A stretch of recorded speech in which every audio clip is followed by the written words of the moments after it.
Gabar is come back. फिर से आप सभी का वेलकम हमारी क्लास में। आज हम बात करेंगे chemical properties of alkyl halide. जो एल्किल हैलाइड में केमिकल प्रॉपर्टीज होती है,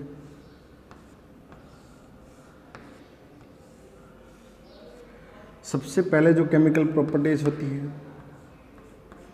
न्यूक्लियोफिलिक,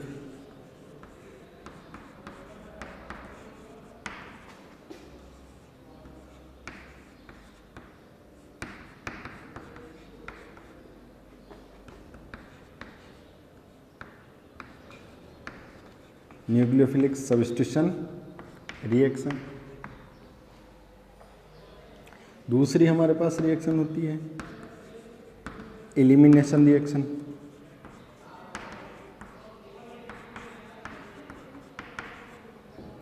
तीसरी हमारे पास होती है reaction with metal, reaction with metal. Fourth होती है रिडक्शन।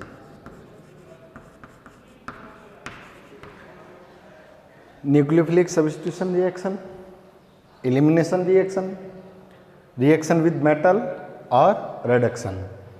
नाभिक सनी प्रतिस्थापन अभिक्रियाएं, विलोपन अभिक्रियाएं और धातुओं के साथ क्रियाएं, और लास्ट हमारे पास आता है fourth reduction अपचयन।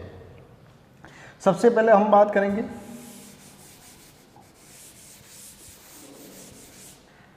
Nucleophilic substitution reaction. हमारे को पता है कि जो न्यूक्लियोफाइल होता है टू टाइप्स का होता है। एक हमारे पास नेगेटिव न्यूक्लियोफाइल और एक हमारे पास न्यूट्रल न्यूक्लियोफाइल। नेगेटिव न्यूक्लियोफाइल में जैसे OH minus, CN minus, neutral में H2O है, NH3 है एंड एक्सेट्रा एक्सेट्रा। तो न्यूक्लियोफाइल हमारे पास टू टाइप्स के, नेगेटिव और न्यूट्रल। यहाँ हम जो बात करेंगे वो नेगेटिव न्यूक्लियोफाइल की बात करेंगे कि जब एल्किल हैलाइड पर किसी भी न्यूक्लियोफाइल का अटैक करवाया जाता है तो हैलोजन का जो सब्स्टिट्यूशन है वो न्यूक्लियोफाइल द्वारा हो जाता है, इसलिए इसको बोला जाता है न्यूक्लियोफिलिक सब्स्टिट्यूशन रिएक्शन। कैसे होता है? जैसे हमारे पास एल्किल हैलाइड है और इस पर न्यूक्लियोफाइल का अटैक करवाया जाए। जैसे ही न्यूक्लियोफाइल का अटैक करवाओगे तो इस हैलोजन एटम का सब्स्टिट्यूशन मतलब प्रतिस्थापन हो जाता है।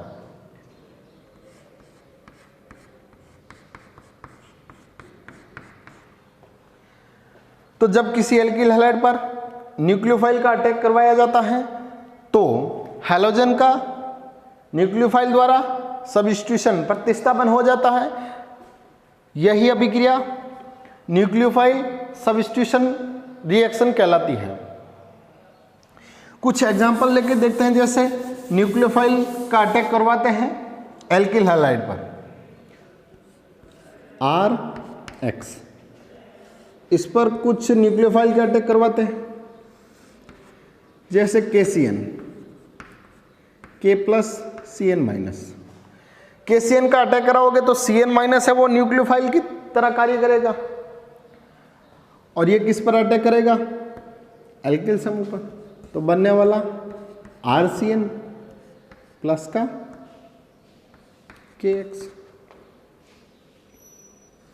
जैसे रिएक्शन करवाई जाए AgCN के साथ, Ag प्लस CN माइनस, तो बनने वाला प्रोडक्ट RNC प्लस का AgX। बात आती है कि जब एल्किल हैलाइड की रिएक्शन पोटेशियम साइनाइड के साथ करवाई तो एल्किल साइनाइड का निर्माण हुआ, एल्किल साइनाइड का फॉर्मेशन हुआ।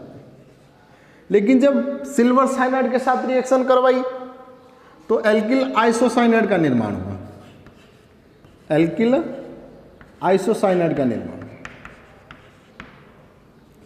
ठीक उसी प्रकार KOH के साथ करवाया जाए एक्वस फॉर्म में, जलीय माध्यम में, तो हमारे पास अल्कोहल का निर्माण होता है, फॉर्मेशन ऑफ अल्कोहल।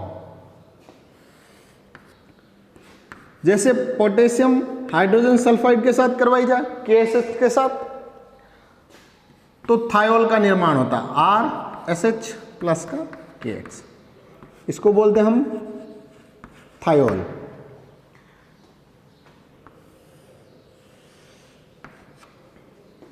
और भी हमारे पास बहुत सारे न्यूक्लियोफाइल है जिनका अटैक एल्किल हैलाइड पर करवाया जाता है, तो न्यूक्लियोफाइल के दौरान हैलोजन का सब्स्टिट्यूशन हो जाता है, इसलिए इन रिएक्शन को न्यूक्लियोफिलिक सब्स्टिट्यूशन रिएक्शन कहा जाता है। जैसे और KNO2 K प्लस और NO2 को कुछ इस प्रकार लिख सकते हैं, O and double bond O, oxygen nitrogen double bond oxygen, oxygen पर डेल्टा नेगेटिव है। यही रिएक्शन यदि AgNO2 के साथ करवाई जाए तो नाइट्रोजन अटैकिंग ग्रुप होगा, बनने वाला प्रोडक्ट देखो RONO और इसमें RNO2, इसको तो बोलेंगे हम एल्किल नाइट्राइट और इसको बोलेंगे हम नाइट्रो एल्केन। बात आती है एल्किल हैलाइड की अभिक्रिया पोटेशियम साइनाइड के साथ करवाते हैं तो एल्किल साइनाइड का निर्माण होता है, जबकि सिल्वर साइनाइड के साथ करवाई जाती है तो एल्किल आइसोसाइनाइड का निर्माण होता है। ऐसा क्यों होता है? या KNO2 के साथ पोटेशियम नाइट्राइड के साथ करवाई जाए तो एल्किल नाइट्राइट का निर्माण होता है, जबकि AgNO2 के साथ करवाई जाए तो नाइट्रो एल्केन का निर्माण होता है। ऐसा क्यों? तो इसका काफी एग्जाम में एक्सप्लेनेशन पूछा जाता है, तो इसका एक्सप्लेनेशन देते हैं।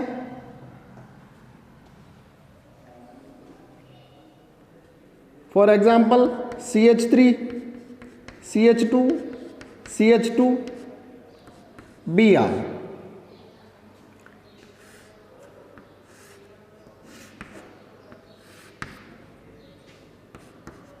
KCN और AgCN। KCN के साथ कराओगे बनने वाला CH3 CH2 CH2 CN और इसमें बनने वाला product CH3 CH2 CH2 NC, इसको तो बोलेंगे प्रोपिल साइनाइड, प्रोपिल साइनाइड। पहले से भी हम कह चुके हैं कि ऑर्गेनिक केमिस्ट्री समझ में आएगी तो पूरी आएगी, नहीं तो कुछ भी नहीं आएगी। ऐसा इसलिए है क्योंकि हमारे को जो शुरुआती केमिस्ट्री होती है ऑर्गेनिक केमिस्ट्री, जैसे 11वीं क्लास में हमारे पास थी, तो उनको कंप्लीट पढ़ने के पश्चात इसको यदि नहीं भी पढ़ा हो तो एक बार 11वीं क्लास का देख लीजिए, उसके बाद आसानी रहेगी इसमें समझने के लिए। तो इसको बोलेंगे हम प्रोपिल आइसोसाइनाइड। ठीक है, ये फॉर्मेशन हुआ, बनने वाला एल्किल साइनाइड है, एल्किल आइसोसाइनाइड है, तो ऐसा क्यों हुआ? तो देखो KCN हमारे पास K और CN माइनस, और दूसरा हमारे पास AgCN,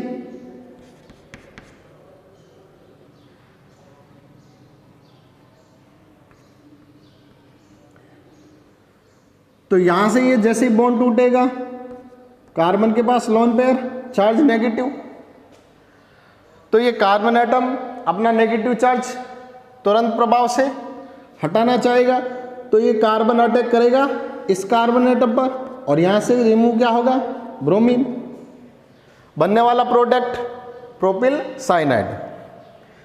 लेकिन यहाँ पर हमारे पास AgCN में से Ag और C का बॉन्ड फ्यूज नहीं होगा, नाइट्रोजन का लोन पेयर अटैक करेगा कार्बन एटम पर और ब्रोमीन रिमूव होगा न्यूक्लियोफाइल, तो बनने वाला प्रोडक्ट प्रोपिल आइसोसाइनाइड। ऐसा इसलिए होता है क्योंकि इन दोनों की इलेक्ट्रोनेगेटिविटी, कार्बन और पोटेशियम की इलेक्ट्रोनेगेटिविटी का जो डिफरेंस है, अंतर, वो क्या है, कम है, और इनमें इलेक्ट्रोनेगेटिविटी का अंतर क्या है, अधिक नहीं। इसमें जो इलेक्ट्रोनेगेटिविटी का अंतर है वो क्या है, अधिक, और इसमें इलेक्ट्रोनेगेटिविटी का अंतर क्या है, कम। ठीक है, जितना इलेक्ट्रोनेगेटिविटी का अंतर कम होगा उतने ही इसमें कोवेलेंट प्रॉपर्टीज पाई जाएगी, सहसंयोजक गुण, सहसंयोजक गुण। और जितना इलेक्ट्रोनेगेटिविटी का डिफरेंस ज्यादा होगा उतने इसमें आयनिक कैरेक्टर होंगे, आयनिक गुण। तो हम ये कह सकते हैं, सिंपल सा एक्सप्लेनेशन दे सकते हैं, प्रोपिल ब्रोमाइड की अभिक्रिया केसीएन के साथ करवाई जाती है तो प्रोपिल साइनाइड का निर्माण होता है, क्योंकि इसमें आयनिक कैरेक्टर होता है और इसमें कोवेलेंट प्रॉपर्टीज आ जाती है, और इलेक्ट्रोनेगेटिविटी का अंतर भी क्या होता है, कम। और भी थोड़ा सा अच्छे से एक्सप्लेनेशन देना हो तो हम ये कह सकते हैं, एक हमारे पास पढ़ा होगा 11वीं क्लास में, ध्रुवणता, ध्रुवणता, पोलराइल। तो ध्रुवणता का जो हमारे पास एक्सप्लेनेशन दिया जाता है वो किसके नियमानुसार दिया जाता है, फायांस के नियमानुसार। किसके नियमानुसार, फायांस के नियमानुसार। तो सबसे बेस्ट एक्सप्लेनेशन देना हो तो ध्रुवणता जितना अधिक होगा उतना ही वो आयनिक कैरेक्टर रिप्रेजेंट करेगा, और जितना पोलराइजेशन कम होगा उतना ही वो कोवेलेंट प्रॉपर्टीज रिप्रेजेंट करेगा। तो यही कारण है कि जब प्रोपिल ब्रोमाइड की अभिक्रिया AgCN के साथ करवाई जाती है तो प्रोपिल आइसोसाइनाइड का निर्माण होता है, लेकिन इसमें प्रोपिल साइनाइड का निर्माण होता है। ऐसा कैसा किसमें होता है, KNO2 और AgNO2 में। पोटेशियम नाइट्राइट और सिल्वर नाइट्राइट। अब देखें KNO2 का आक्रमण करवाया जाए, potassium oxygen, nitrogen double bond oxygen, silver oxygen, nitrogen double bond oxygen. यहां हमारे पास इलेक्ट्रोनेगेटिव डिफरेंस कम होगा तो हम ये कह सकते हैं कि इस पर जो लोन पेयर होगा वो अटैक करेगा कार्बन एटम पर, और रिमूव क्या होगा, Br।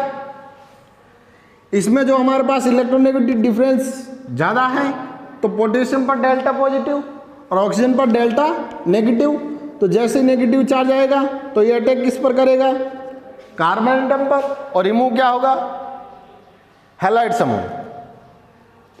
तो बनने वाला प्रोडक्ट हमारे पास इसमें क्या हो जाएगा, ON डबल बॉन्ड, और इसमें क्या बन जाएगा, NO2। तो दोनों का नाम भी चेंज हो जाएगा। क्या नाम होगा इन दोनों का, इसका नाम हो जाएगा प्रोपिल नाइट्राइट, प्रोपिल नाइट्राइट, और इसको हम बोलेंगे नाइट्रो प्रोपेन। कभी कभी हमारे को यह भी पूछा जाता है कि जब एल्किल हैलाइड की अभिक्रिया सोडियम एल्कोक्साइड के साथ करवाई जाती है तो क्या होता है,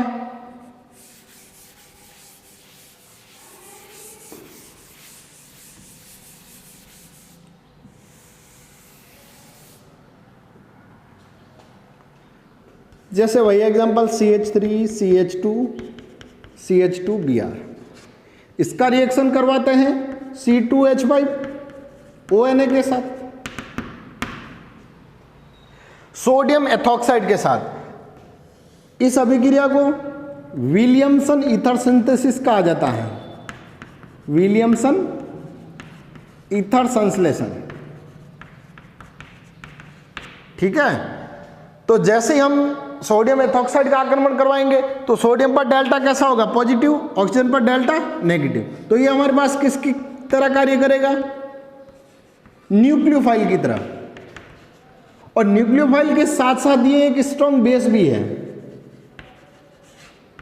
क्या है? स्ट्रॉन्ग बेस भी। किसी भी न्यूक्लियोफाइल की स्टेबिलिटी को देखना हो तो उसका हमेशा कॉन्जुगेट एसिड देखा जाता है। जितना कॉन्जुगेट एसिड स्ट्रॉन्ग होगा उतना ही न्यूक्लियोफाइल स्ट्रॉन्ग होगा। जैसे सिंपल सा CH3CO- और OH-, इन दोनों में से पूछा जाए कि अधिक स्ट्रॉन्ग न्यूक्लियोफाइल कौन सा है, तो ऑब्वियसली OH का कॉन्जुगेट एसिड क्या होता है? H2O, और एसीटेट का कॉन्जुगेट एसिड क्या होता है? Acetic acid. अपने को पता है कि एसिटिक एसिड थोड़ा सा स्ट्रॉन्ग एसिड है, किसकी बजाय? वाटर की बजाय। तो हमारे पास स्ट्रॉन्ग न्यूक्लियोफाइल कौन सा हुआ? एसीटेट। तो ये हमारे पास विलियमसन ईथर संश्लेषण के आधार पर जब एल्किल हैलाइड की रिएक्शन सोडियम एल्कोक्साइड के साथ करवाई जाती है तो ईथर का फॉर्मेशन होता है CH3 CH2 CH2 OC2H5 plus का NaBr। क्या नाम होगा इसका? Ethyl propyl ether, ethyl propyl ether. ये तो हमारे पास है न्यूक्लियोफिलिक सब्स्टिट्यूशन रिएक्शन, जिसके अकॉर्डिंग हमने कहा कि भाई कुछ न्यूक्लियोफाइल होते हैं जिनका अटैक एल्किल हैलाइड पर करवाया जाता है और रिएक्शन कंप्लीट करवाई जाती है। अगली क्लास में हम बात करेंगे न्यूक्लियोफिलिक सब्स्टिट्यूशन रिएक्शन के टाइप्स। तो न्यूक्लियोफिलिक सब्स्टिट्यूशन रिएक्शन 2 टाइप्स की होगी। पहला हमारे पास SN1 होगा, दूसरा हमारे पास SN2 होगा। Substitution nucleophilic for unimolecules, substitution nucleophilic for bimolecules. Bimolecules मतलब द्विअणुक नाभिक सन्निहित प्रतिस्थापन अभिक्रियाएं और एकाणुक नाभिक सन्निहित प्रतिस्थापन अभिक्रियाएं। तो आज के लिए इतना ही काफी, मिलते हैं अगली क्लास में।